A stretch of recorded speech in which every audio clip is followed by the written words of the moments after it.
আপোনালোকৰ মনত এটা খুদনি আছে যে সয়াবিন বা সয়াজাতীয় বস্তু আপোনালোকৰ যদি হাইপোথাইৰয়ডিজম থাকে বা থাইৰয়ড যিসকলৰ কমকৈ কাম কৰি আছে তেওঁলোকৰ কাৰণে বেয়া নেকি আচলতে সয়াবিনৰ বহুত নিউট্ৰিচিয়াছ গুণ কিছুমান থাকে হায়েষ্ট এমাউণ্ট অফ তাত প্ৰটিন থাকে চ'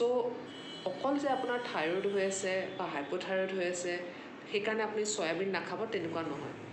সয়াবিনটো যদি আপুনি সেই থাইৰয়ডৰ কাৰণে আপুনি যিটো দৰৱ খায় ৰাতিপুৱা সময়ত যে আমি খালী পেটত খাবলৈ দিওঁ সেইটো যদি লগত খায় বা ওচৰা ওচৰিকৈ খায় তেতিয়া হয়তো হজম কৰাত যিটো থাইৰয়ডৰ দৰৱ আপুনি খায় সেইটো হজম কৰাত অকণমান মানে তাৰ দিগদাৰ হ'ব পাৰে এবজৰ্পশ্যন হোৱাত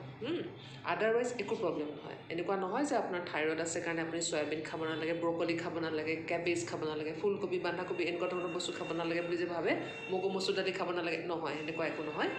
আপুনি খাব পাৰে আৰু এটা কথা মনত ৰাখিব যিটো আপুনি থাইৰয়ডৰ দৰৱ খায় সেইটো ৰাতিপুৱা সময়ত শুই উঠিয়ে প্ৰথম কাম কৰিব খালী পেটত সেইটো খাব আৰু এঘণ্টালৈকে কোনো ধৰণৰ গৰম বস্তু বা কোনো ধৰণৰ খাদ্য বস্তু গ্ৰহণ নকৰিব ভালকৈ এবজৰ্ব হৈ যোৱাৰ পিছত আপুনি খাব পাৰে